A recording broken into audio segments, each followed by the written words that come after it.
The system that we're talking about is going to be the HAARP system, the High Frequency Active Auroral Research Project, operating up here in Alaska. And if you also think about, and most people remember this from even high school science, but the magnetic field lines that come from the South Pole stretching around and then intersecting at the North Pole and surrounding the planet. These magnetic field lines are very much similar to what you would see on a bar magnet illustration in your basic science books, or in a motor, if you think about the Earth spinning and actually creating a dynamo, a motor, and these magnetic field lines being one of the outproducts of that, in conjunction with interaction with the solar wind. You get things like the magnetosphere and the magnetotail, which comes back behind sort of the way the downwind of the planet, if you will, from the sun itself. In any case, this dynamic of the Earth's motion, solar radiation, the interplay of all of the various factors of the planet are looked at in separate, independent, individual science, not really looked at in integrated science. How do all those systems work together, and what do they create in outcomes?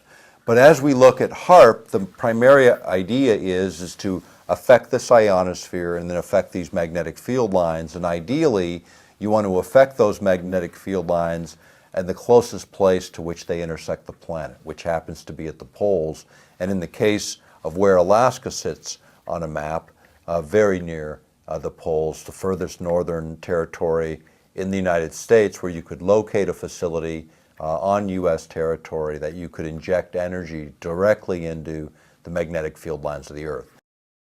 We're going to be talking about an area above the Earth's surface, about 30 miles above the Earth's surface, moving out several hundred miles beyond that, the ionosphere. It's a highly charged area. It filters out cosmic radiation, various particle streams that without it would make life impossible on the planet. Now, one of the ideas behind HAARP, which is an array or field of antenna here in Alaska, 180 antenna in the array today, it fires or concentrates, focuses radio frequency energy that it literally sends up into a relatively narrow beam, affecting the magnetic field lines in one instance, where the energy is normally, naturally flowing from the South Pole, coming up, arcing high above the equator, then coming back into the North Pole, with the energy flowing from south to north. What happens is those magnetic field lines act as waveguides. So you can pump energy out of HAARP, focus it on those magnetic field lines, and then it screws itself, if you were to be able to see it, with like a corkscrewing motion, where the energy is actually moving now from north to south, using the magnetic field lines as a waveguide. Now, what would that do, essentially? If you had, for instance, an intercontinental ballistic missile that gets fired from China to the U.S., and it traverses those magnetic field lines with those charged particles racing along them, using them as waveguides, it would create a virtual shield around the planet, so any of those incoming objects, intercontinental ballistic missiles, any satellites that happen to traverse those areas, or any other electronically sensitive equipment would be destroyed almost instantly.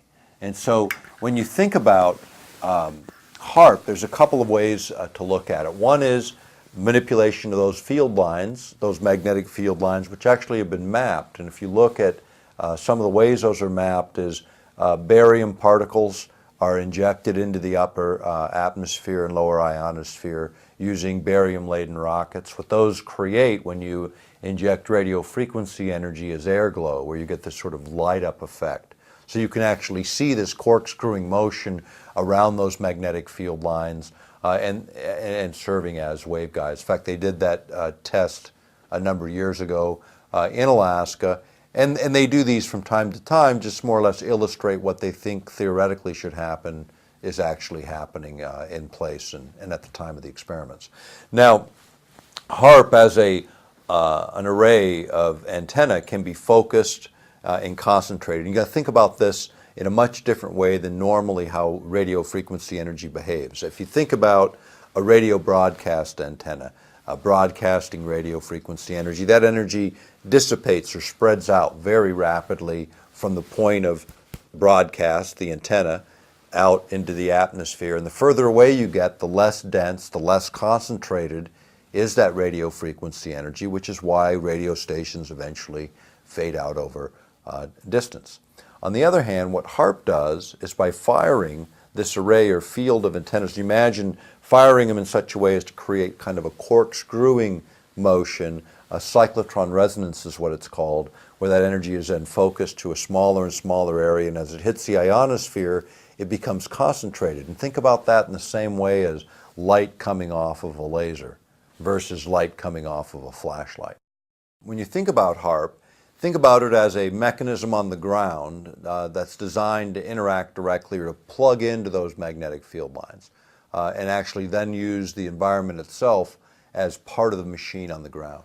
And think about it in this sense. Think about that machine on the ground, this field of antenna broadcasting radio frequency as a primer, the small amount of energy, because the big energy is contained in the natural environment. The idea is if we understand enough about how these mechanisms work, then we can trigger various cascading effects where it sort of builds on the energy that's naturally in place. And so when you think about HAARP, not just in the effect of magnetic field lines, but another opportunity to manipulate energetic systems within the Earth has to do with the ionosphere itself. And imagine that ionosphere is a bubble around the Earth, several hundred miles thick, again starting about 30 miles off the Earth's surface. Now, that's a highly charged area, a tremendous amount of energy potential there. In fact, some will remember a number of years ago, there was a shuttle experiment where they drug a tether, a dangling wire through the ionosphere to see what would happen. And energy was picked up as it moved, because when you move something, a conductor through an electric field that's as charged as the ionosphere, it actually begins to move current, which it did. It shunted that current straight into the shuttle and almost blew it out of the sky. Now, the thing that came out of that didn't get widely talked about was the amount of energy produced could be useful, for instance, for keeping a low orbiting space platform in orbit around the planet, being able to charge it up by just tapping the energy by the fact that it's orbiting the planet and moving through the ionosphere would be one way to charge up these kinds of space-based platforms, whether they were for weapon systems or running low orbiting satellites. But basically moving energy into space in normal, like shuttle payloads, is prohibitively expensive, very difficult to pull off to any great degree. But if you could create an energy source sufficient to run these kinds of systems, then you eliminate all kinds of logistical problems, and you're able to keep these things aloft for great deals of time. Part of the HAARP idea was if you could focus radio frequency energy, you could even concentrate it and send energy directly to these same kind of low orbiting space platforms, as an example. One of the other thoughts with HAARP systems are the actual heating of the ionosphere. And when it's heated, because this energy is concentrated, what happens is the ionosphere then lifts up, moves out several hundred kilometers. Now imagine if you're a satellite drifting through space where there's no atmosphere, and all of a sudden you hit a column of atmosphere. What will happen is it creates friction, and that friction causes that satellite to burn up, and all of a sudden you got a satellite down. When you turn the instrument off, everything goes back to normal, and you have plausible deniability on a satellite going down because nobody knows this kind of technology generally exists. Now, the other place you can use it in that same application, imagine that column going out several hundred miles into space from its normal atmospheric level way down here. Now you've got an incoming comet or asteroid coming in from outer space at a tremendous velocity. Now normally those objects, when they hit our atmosphere, they again encounter tremendous friction, they burn up, and most objects dissipate before they ever hit the surface.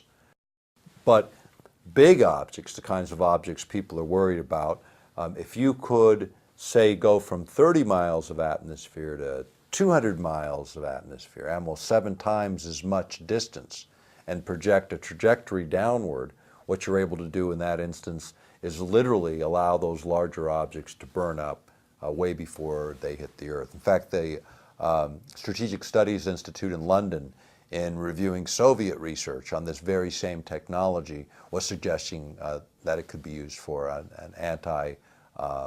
not an anti-satellite technology so much as an anti-asteroid or comet-based technology. But all of those things also create a side effect. When you move that much atmosphere up into space, and it's about 30 miles diameter, these columns. So imagine 30 miles in diameter and a couple hundred miles up. Well, below that are pressure systems, high pressure, low pressure systems, and jet streams, all of which can be altered by the manipulation of the ionosphere in this way. And that then creates downstream weather effects that cannot be modeled, that cannot accurately be predicted, and therein lies huge problems when you start to manipulate by technology applications to create one effect. You might inadvertently create a number of other effects, as is the case with HAARP. Looking at sort of where are these facilities? You know, here in Alaska, we have one at Gokana, which is about 250 miles northeast of Anchorage. Then going across Canada, there's a number of these facilities that are controlled by the Canadian government. Rosalie Bertel has reported on those. Then there is one that sits right up here in northern Norway, and this is run by the Max Planck Institute. And then there are 5 old transmitters in the former Soviet Union. Literally, when you look, they go around the globe. These can be used in conjunction with each other, triangulating to hit the same point, creating unique and different resonance effects and creating even more power. Flipping the planet upside down, in Antarctica, China put in a facility a couple years ago to begin working in this technology. And then Arecibo, Puerto Rico, in the southeastern, off the coast in the southeastern United States, also has a facility that's been retrofitted to essentially do the same thing as HAARP.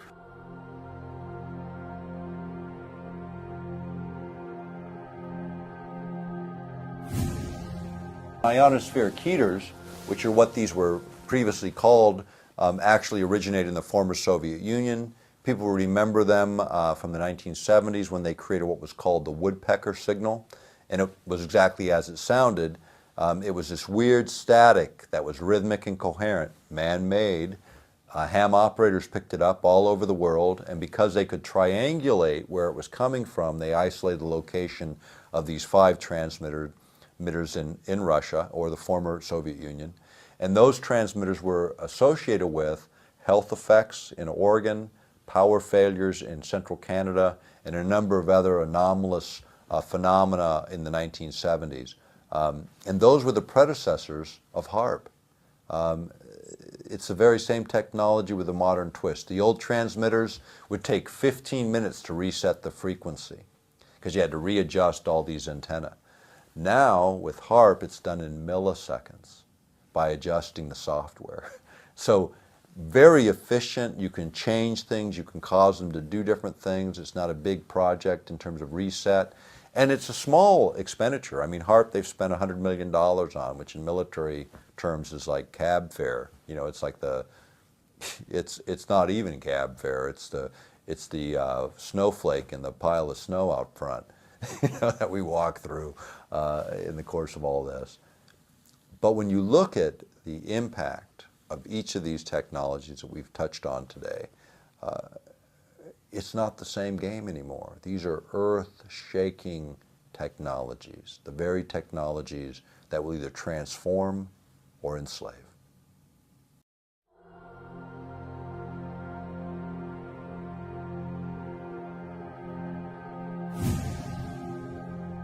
Most science, at least in the U.S., is developed, most of the high science anyway, is developed through military research labs, military contracts, and some contracts to the National Science Foundation. But all of the military work and much of the work done by the National Science Foundation and others represent compartmentalization, separation of the sciences in small bits and pieces. So basically one side doesn't know what the other is doing. In fact, the first paper I ever presented at 19 was on the contrasting sort of our approach of compartmentalization in our approach to science and the Russian approach, or the Soviet approach at that time, which was to use generalists, to take people from all disciplines, integrate them into the same room so that you could develop the higher ordered thinking, because then you brought all of these various disciplines, even when they didn't seem to fit, you brought them together and they tended to feed off of each other in a way that built better and more comprehensive science. In fact, as it relates to electromagnetic exposures, the science developed in the Soviet Union said, and they set the regulations, not that they enforced them, but they at least had them on the books, they were 1,000 times more stringent than the U.S. standards in the same areas because of that integrated approach. When you look at the productive capacity of the USSR during the Cold War, they couldn't produce their way, into an outhouse. It was a mess. But what they could do is compete on science. And the way they competed on science with us, and were able to not only excel in some areas, surpass us in others, and stay up with us in most, was by integrated science, as opposed to compartmentalization. It's cheaper, it's more efficient, and it yields usually better results. On the U.S. side, we do the opposite. We continue that model of compartmentalization to the detriment of really good science, and at a huge, huge economic cost. The duplication within that system, the cost of man hours within that system, and the waste that's created in that system. Now, what does that all mean in the broader context of global science? The U.S. spends in the regular defense budget somewhere around $700 billion a year, which is a big number. We've got a couple wars going on top of that. The Chinese spend about 70, 80 billion is what our intelligence tells us, at least that's what's publicly released. When you run inefficient science, and the Chinese don't run inefficient science, they steal everything they can that's already been developed and then take it from there.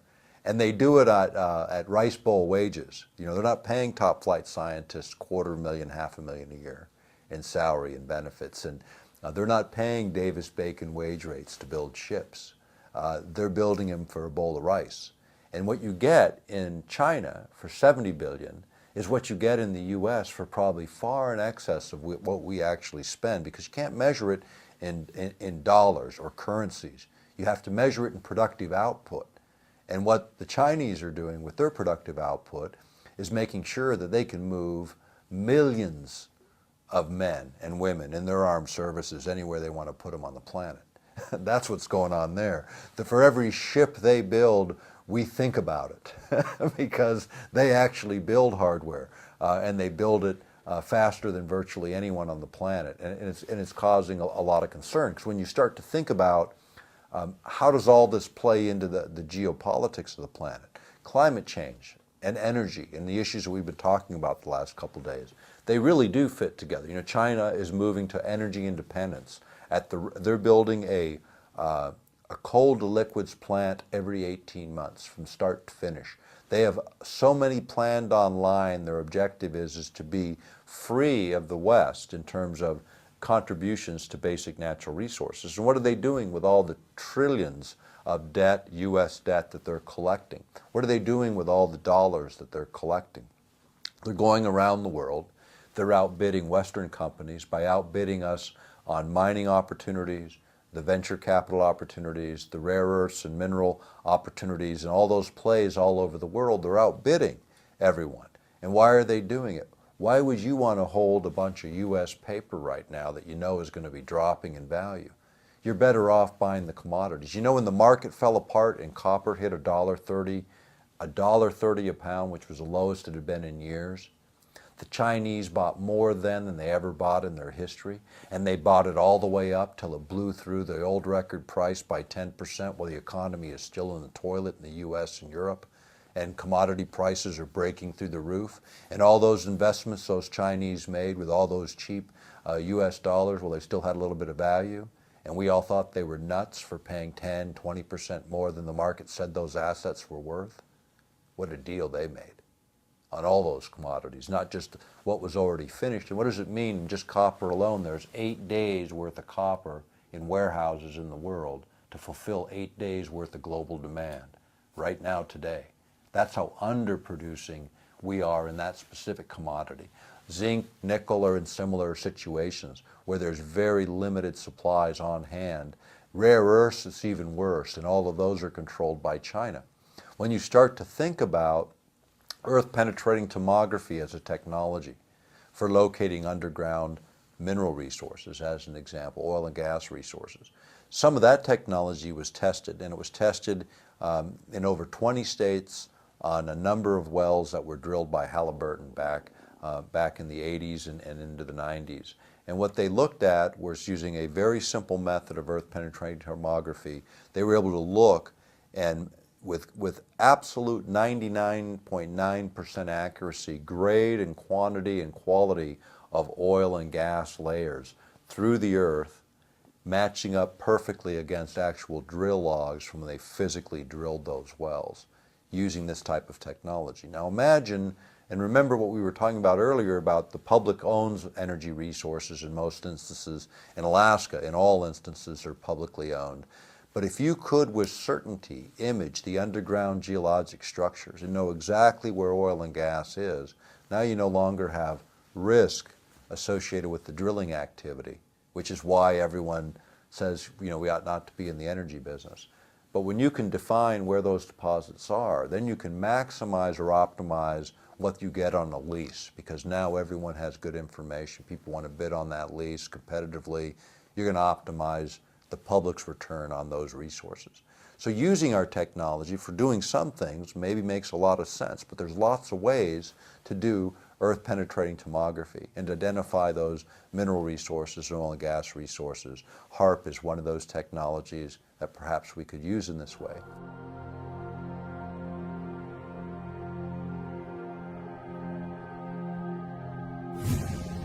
When Skylab launched the first time, we realized that, back in the 70s, we realized that it created a hole in the ozone layer.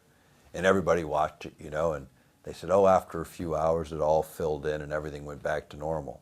But think about this now. Think about it as a practical matter. The earth is turning, you make a hole, everything's moving, eventually it gets filled in, or it appears to get filled in. Maybe it did, maybe it didn't. Think about if I dip a cup of water out of a pond, and all the water levels back out. Did it fill back up? Well, if I keep dipping those cups of water out of that pond, eventually there is no pond. But it sure looks flat and level with just a couple dipped out. So what was it? Now Skylab creates an ozone hole. How many billions of cans of aerosol would have had to get up there? And it didn't start down here, It started up there where you actually delivered particulate material to the place that you're trying to affect and created a chemical reaction. 3,000 satellite and rocket launches, over 3,000 worldwide, did more for the ozone depletion on the planet, I assure you, than all the air spray that everybody ever discharged. And again, nobody takes any responsibility. Blame it on the guy with the aerosol can, while governments stand back and go, we didn't do anything here. This is the problem and the arrogance of it all. And often it's the case where the other guy is blamed for something that our own government has done. In fact, if you look at environmental issues generally, virtually all the Superfund sites, 90% of them, are government sites where the government made the mess, and then the rest of us get to clean it up. Now we're experimenting with science that's much, much different than leaving a mess in some local location on the ground. We're manipulating the entire geophysical systems of the planet and trying to learn how to do it better, how to dial it up a little more efficiently, how to control those outcomes with a more precision and a more higher resolution as our science advances.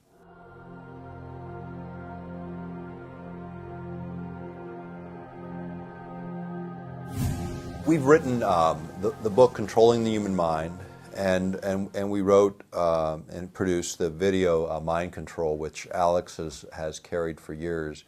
And I always consider that the most important work. Even when you associate some of the mind effects things with HARP, they're big and they're important. But as we got more into that subject, it became, for me, the most compelling and important work that we've published.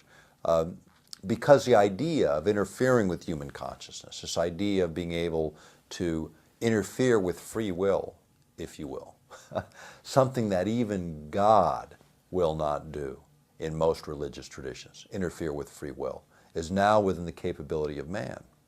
Should man do it? I say absolutely not. Again, thinking about personal liberty and personal freedom, the basic premise of the First Amendment of the Constitution, the right of free speech, the right of assembly, the right of free expression of religion, all of those presuppose a fundamental right, the freedom to think.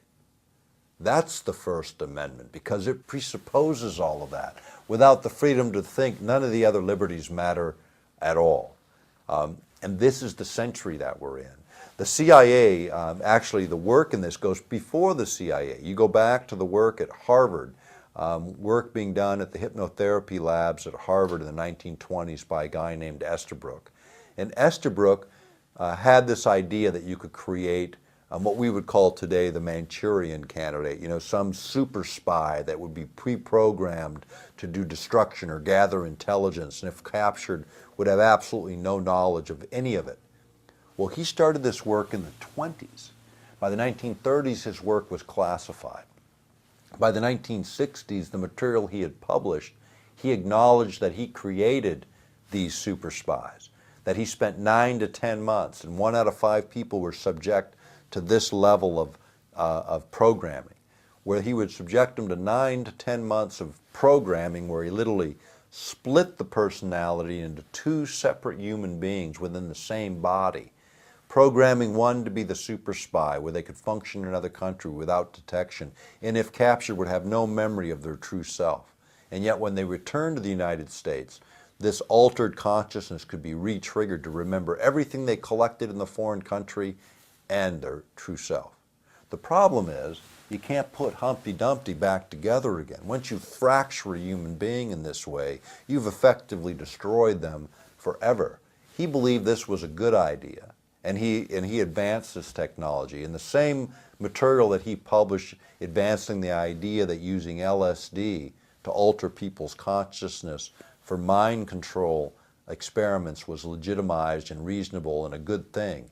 That's what he wrote in his published work. At the same time, the Central Intelligence Agency later was revealed to be experimenting with LSD on 8,000 men and women in the armed services alone, not to mention the civilian sector.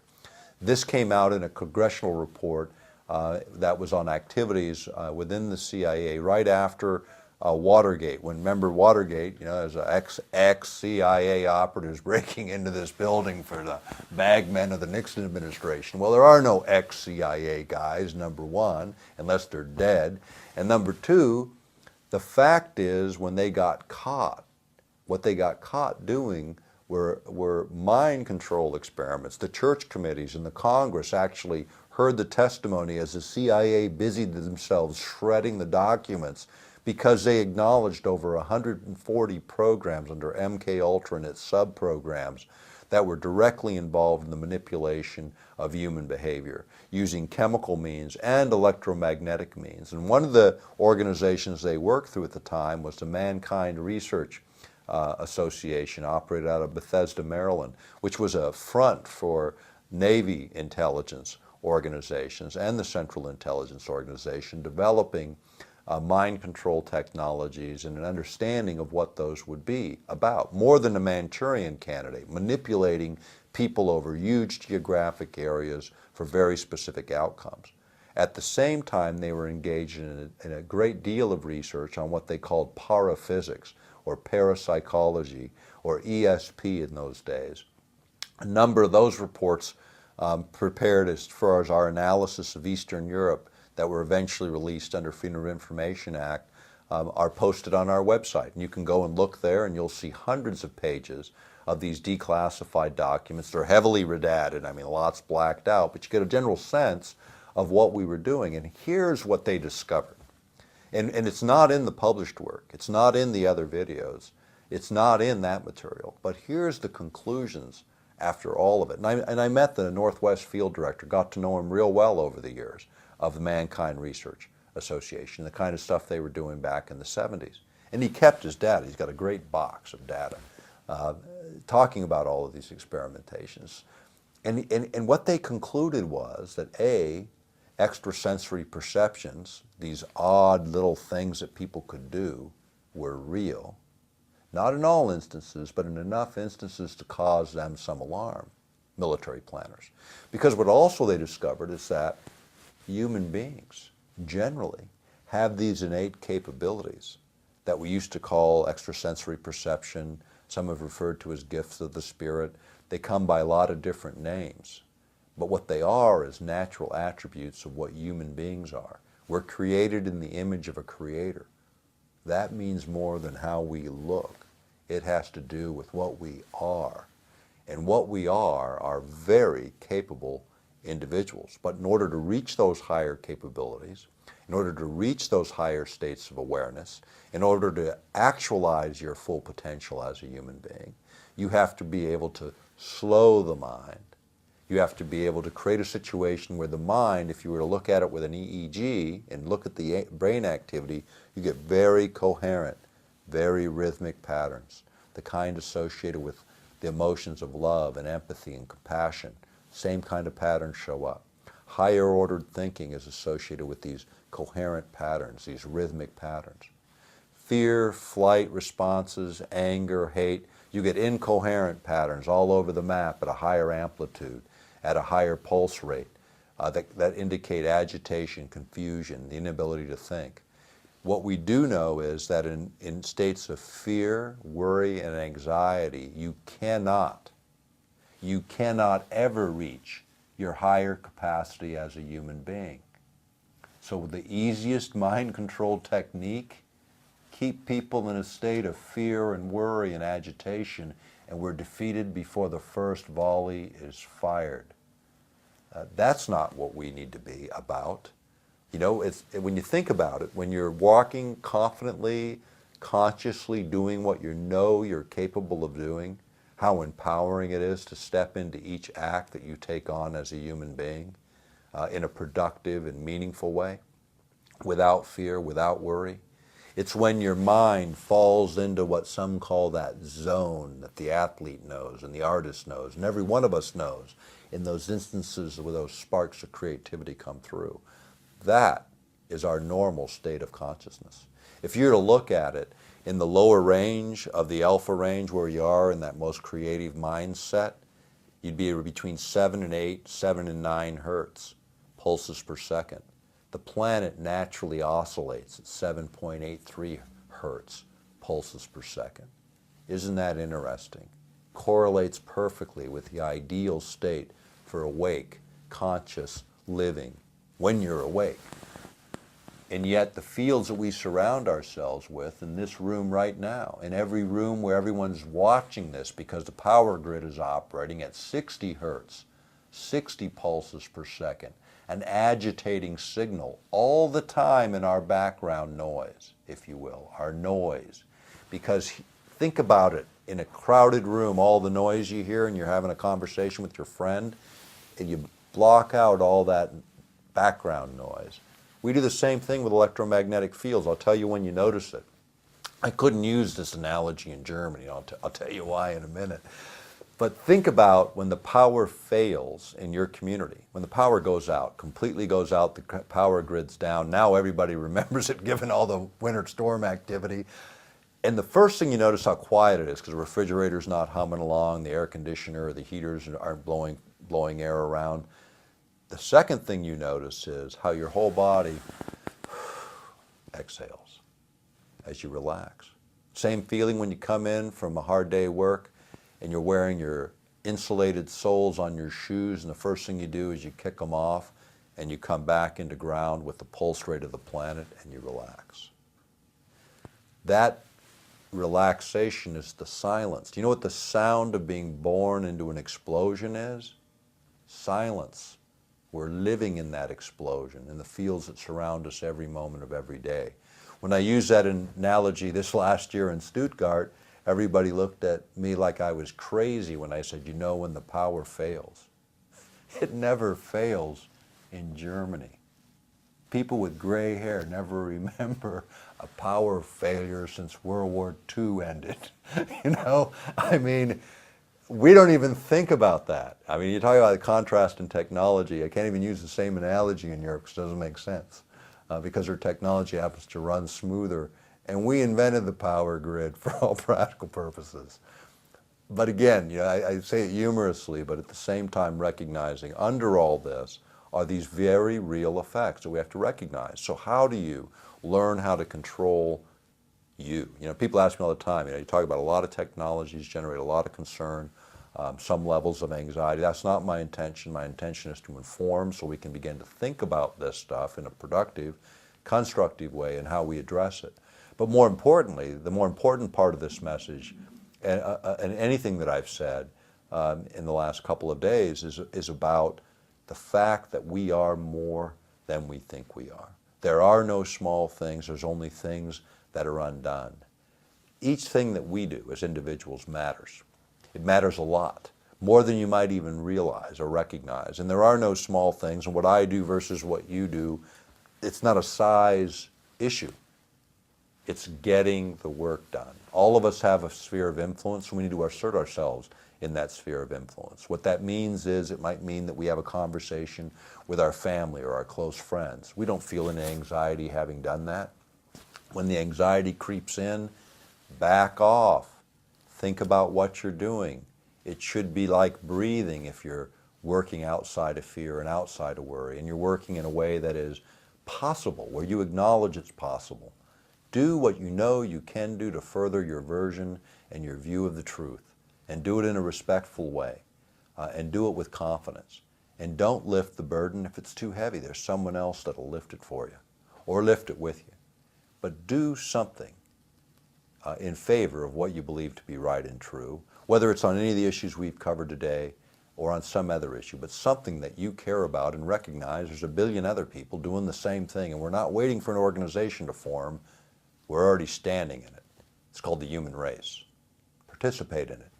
Be what you were created to be, and assert yourself in the world today by affecting change, by direct action, in a respectful and rational way, and without fear and without worry, because that is the zone in which things can happen. Fear is the adversary. It has always been the adversary, and it's the easiest method of controlling human behavior.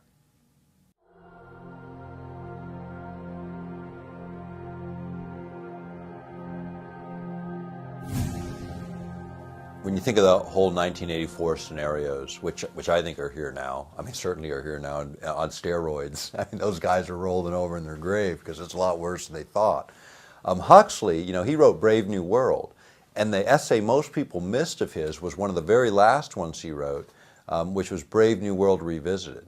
When he went back and sort of looked at it and said, oh no, it's 40 years ahead of where I thought it was. Now, this is in the late 1950s, and I think he died in 62 or 63.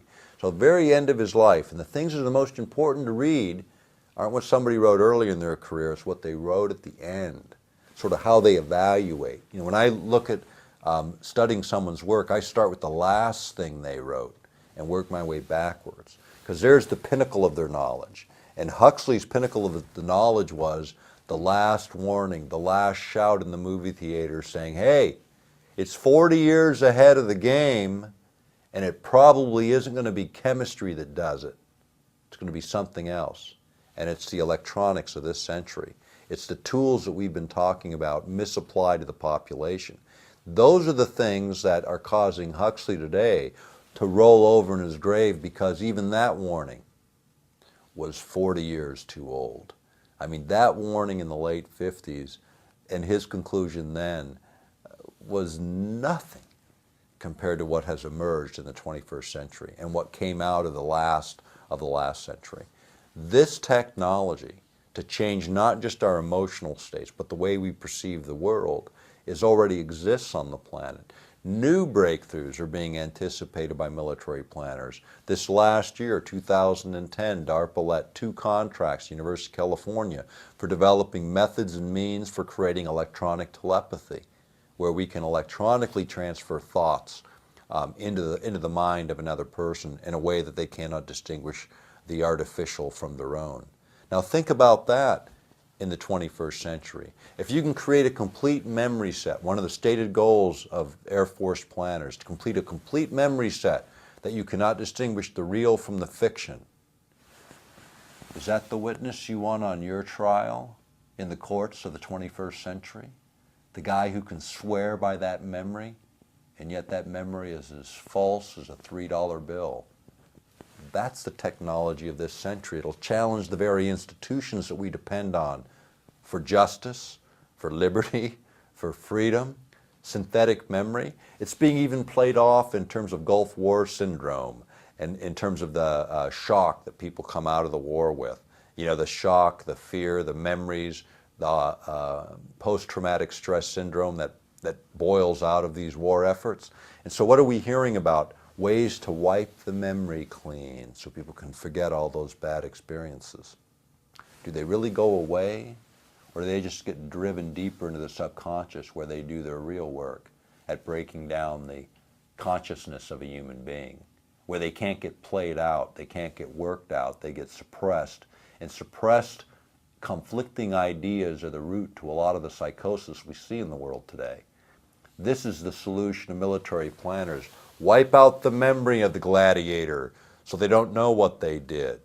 And somehow that will excuse the behavior and save that person's soul. No, it won't. It'll mask the pain and let it break out in some weird, irrational way, because that's what happens when you suppress these kinds of memories. Secondly, maybe we want these guys to remember what they did because maybe some of the things that they were directed to do they shouldn't have done in the first place. Maybe the memories that they have of the abuses that we inflict on others are memories that somebody ought to be testifying to someday, instead of bearing, because now we have a technology that can mask the behavior of our troops in combat. That's not the answer. In the past wars, the wars that our fathers fought and our grandfathers fought, when they returned from battle, the stench of death was still in their noses, and they worked hard to avoid wars and future wars, to save the next generation from experiencing the same trauma they did. Trauma is the outcome of war, but it also makes us as human beings resist war, make it our last effort, not our first effort. If we take it out, we make it neutral, where there's no pain, there's no residual memory. It becomes easier and easier to inflict war on others. It becomes easier and easier to use that as the solution rather than diplomacy and fair play. Is that what we want?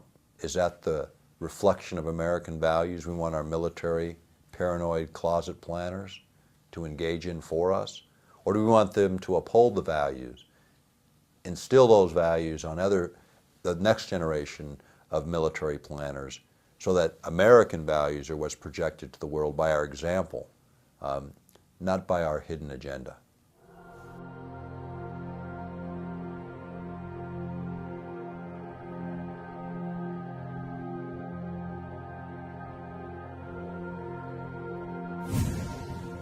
You know, thinking about Alaska strategically, and most Americans don't, but let's talk about Alaska just for a minute and how this feeds in to what's happening around the world. Firstly, Alaska is 18% of all the land in the United States. It has a greater coastline, Alaska alone. If you take all the western states, all the west coast, all the east coast, and all the Gulf Coast, and you add it all up, Alaska's coastline is bigger. And we have a 200-mile federal limit in those coastal waters, which is significant. Now, let's look at where Alaska sits on the map. Here's Alaska. Place Alaska just for a moment as if it were the top of the world. And then look at where it sits. North America. Here's LA. The same distance to LA, I hit Japan. The same distance, I hit Northern Europe. Same distance as for me as an Alaskan to fly to Tokyo, to LA, or to Oslo.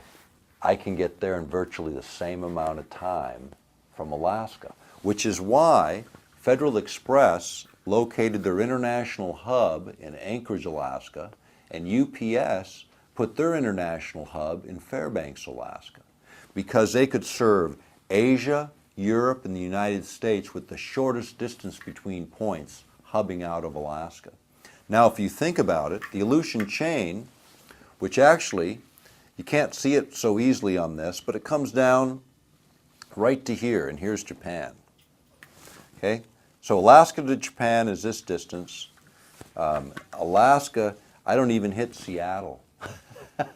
I can't get to the next state, but I can get to Japan. Now think about it. Raw materials coming out of Alaska, feeding the Pacific Rim. The best markets are to feed the Asian markets. Now there's no railroad links, so I mentioned yesterday, we can't get from Alaska into the Midwest. If we could link approximately right here at Prince Rupert. If we could link at Prince Rupert to the railroad system in Canada, we could then move Alaskan commodities all the way into the Midwest, the industrial belt, and be able to use those mineral commodities to do value added and reindustrialize the nation. 1/4 of all the oil and gas left undiscovered in the world exists right here in the Arctic Circle. That's the estimate. Alaska has hundreds of trillions of cubic feet of natural gas. Now think about the North Slope of Alaska, which is right here where our oil and gas is. Now think about us moving oil and gas through an empty Arctic. The Arctic Sea is almost to the point where we can start to move freight from Europe to North America across the pole. Think about it. Instead of bringing freight from Europe to the United States, this distance, 1/3 of the way around the world, we can shorten that distance to 1/4 of its distance and move freight directly in to Northern Europe and into their rail systems, connecting into their commodity flow, or into Russia and Asia, jumping over the poles with our freight, not just in the air, but in the sea. This will change everything and puts Alaska in the most strategic place, because commodities are equal in price no matter where they're produced. The differences then become how cheap is it to get it to the next point. So we need rail to get it into the Midwest of the United States, where then it has the opportunity of being exported off of our western ports or through the St. Lawrence Seaway or off of our eastern ports, or we have the option in the not too distant future of shipping direct into these markets, raw goods, or adding value here in Alaska. Alaska has the greatest energy resources. All these minerals require energy for value added, and we have the opportunity to do that now. Now, what would that mean? If we began to move these commodities and these energy resources in the United States, half of our trade deficit is energy related, and the other is buying value-added products back from China. If we could eliminate 50% of our trade deficits by eliminating imported energy, we strengthen the dollar again. We reinvigorate our economy again. We now have a domestic supply of energy, and we keep our money rolling in our own economies. The same is true with value added to our commodities. We have an opportunity to take a big chunk of our economy back from the rest of the world, embed it back into our nation, and use the advantage that we have. Alaska is the stepchild. Recognize our state. Recognize this place as an incredible opportunity for Americans to be liberated by looking at the balance sheet. Think about it. We always talk about the profit and loss statement, the income and expenses of the nation when we talk about the debt and how we're going to fix it. It's always about the taxpayer and putting it on our backs. The balance sheet are the assets of the nation, which includes our energy resources, our mineral wealth, our force, our public lands. How do we make them pay in a way that offsets the Treasury demands against the taxpayer? Get full value for our commodities. Make sure those multinationals pay money here, because here's what happens, and we play it out in Alaska every year. Here we have oil and gas that the nation needs, and we have a pipeline that can run it down to Valdez, and the pipeline is running at 616,000 barrels a day today. It's designed to handle 2.1 million barrels. Why aren't we moving U.S. oil through a U.S. pipeline? Is because it's cheaper to corrupt a third world government somewhere else on the planet, keep the oil and gas in the ground in the U.S., because a multinational doesn't have any care about our national needs or our national priorities. It's about the bottom line.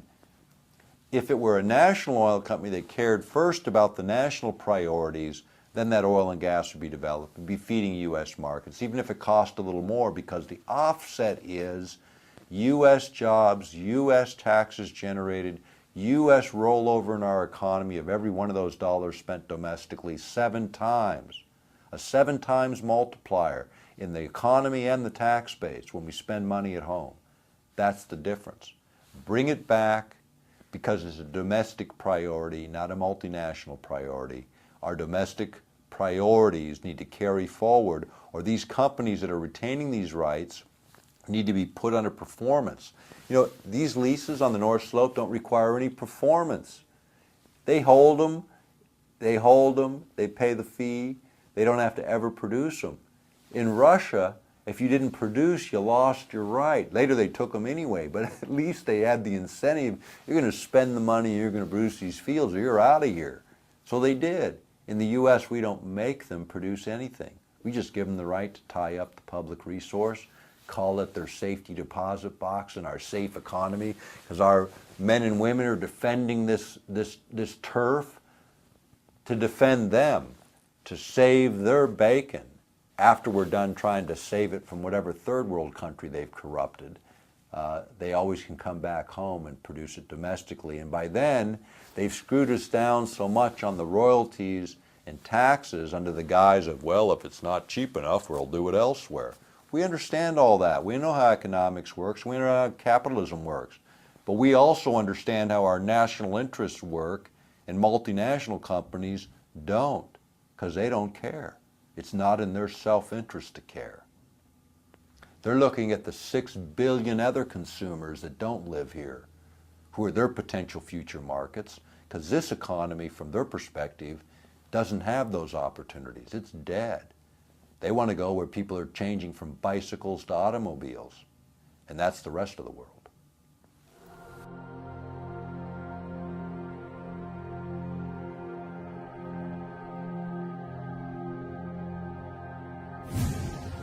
People have asked me, about my father. He was lost on a plane with Hale Boggs in the early 70s. Hale was a majority leader at the time. I mean, you can look at all of the interesting coincidences. The guy that took Hale Boggs to the airport, he was working in Texas at the time for another campaign, and Boggs got a ride to the airport by a young Democrat from Oklahoma, William Jefferson Clinton. Yeah, the same one that later became president. Now, this is 1972. Now, Boggs gets on the plane, he goes to D.C., makes a connection to Alaska, comes to Alaska, gives a speech, breaks the story a little bit about what was coming. We didn't know, it wasn't known as Watergate then, it was just this big scandal that he mentioned. And the next day he gets on a plane flying to Juneau from Anchorage and disappears and never heard from again with my father. Now, Boggs was on the Warren Commission. He wanted the Warren Commission reopened. It was saying so around that time. 6 months before, he had called for the resignation of Hoover, who he believed absolutely corrupt.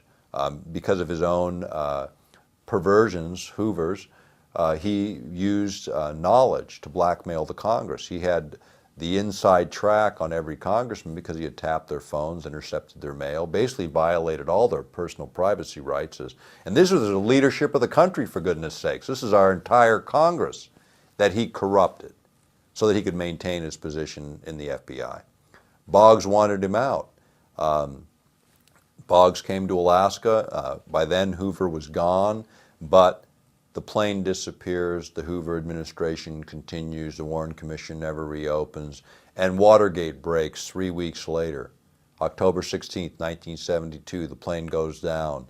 McGovern's in his last throes of his death race because he isn't winning anything. Richard Nixon's the clear winner. Everybody knows it. Hale Boggs is a majority leader of the House, standing in line to be the next speaker, the third most powerful position in the Congress. And what happens?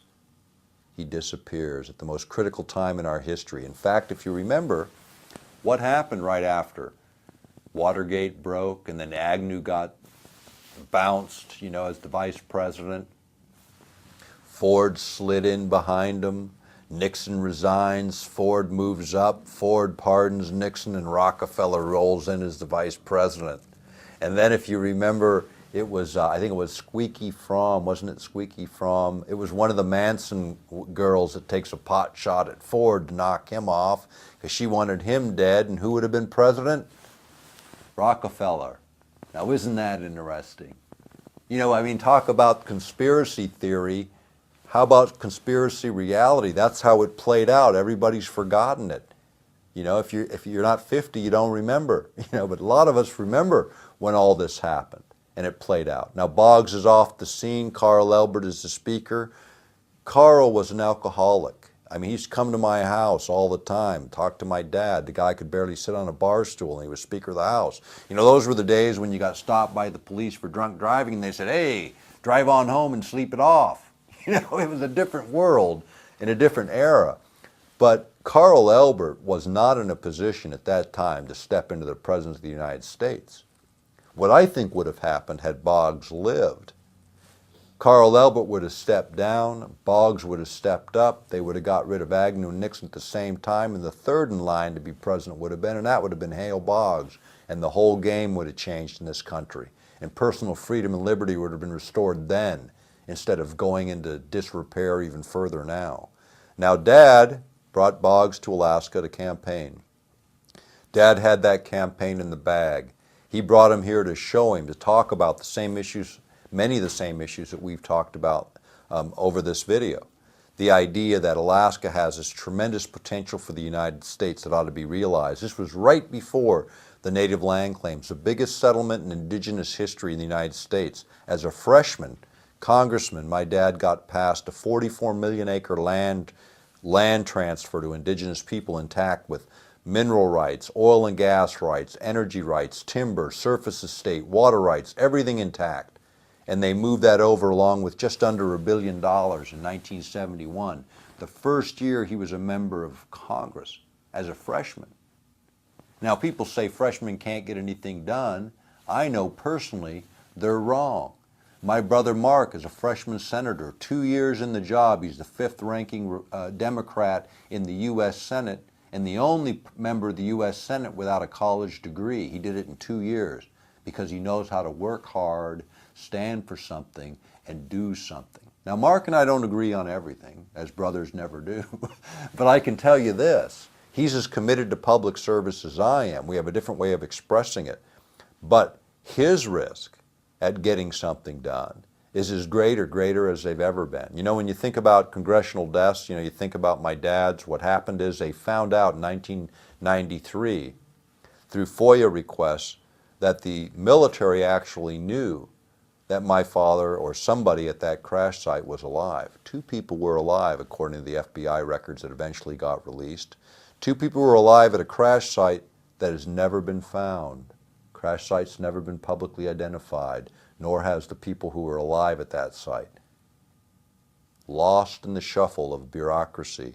The documents we saw that roll call, prestigious publication in D.C., got under a FOIA request, Freedom of Information Act request, all the key names were redacted. When we went after the data from the military, the Air Force overflights, the data that was developed for the biggest air and sea search in the history of the world, and all the records they told us were destroyed. A few months later, because we raised a lot of heck over that, a few months later, mysteriously on my brother's doorstep, a pile of boxes with all those original documents, not redated. Gee, they hadn't been destroyed at all. We'd been lied to again. I want to tell you, as the son of a United States congressman, that if it can happen to him, it can happen to anyone. That's why we need to get into this fight and engage our government. It shouldn't happen to anyone that our risk to our personal freedom, to our life, should be at risk as people give up their private life in order to carry on everyone else's. In the case of Wellstone, many remember his plane crash in Eveleth, Minnesota. You know, it just happened to be the same town my dad was born in. My uncle was a mayor there, was a state legislature there. Coincidence? Kind of interesting. Do you remember Carnahan, the senator before him that died in Missouri? That was the anniversary date of my dad's disappearance, October 16th. You know, is it coincidence? Maybe so, but it certainly begs the question, you know. I mean, how many people die in plane crashes? My brother beats Ted Stevens in an election. Ted Stevens dies in a plane crash a couple years later. What people don't remember is he was already in a plane crash before where his first wife was killed, died in a plane crash. People forget about it. Mike Gravel's wife died in a plane crash. People forget about it. You know, people forget about all of this, and yet it keeps happening. And people say, well, you know, Politicians fly a lot, plane crashes a little disproportionate to the rest of the population. How about business travelers? You want to talk about people flying a lot. It seems to be one of the hazards of the job that congressmen and senators seem to die in plane crashes when they're about to make some of the biggest changes that the country needs. So, having said it, there's always risk involved, I suppose, in public service. But the questions become is what risks are we taking as citizens? And what risks should we take? I mean, at least we should have our voices heard. At least we should speak out. At least we should participate in the activist organizations that we believe in, as long as they're functioning on reasonable, value-based approaches. I mean, violence isn't the answer. Certainly not the answer right now. That's the excuse the government needs to finally shut down what little is left of our personal liberty. Let's not give them that, but let's stay in the fight and let's see what we can do together. Maybe we can, I believe we can, continue to make a difference as we actualize our own potentials and engage the fight from the standpoint of change.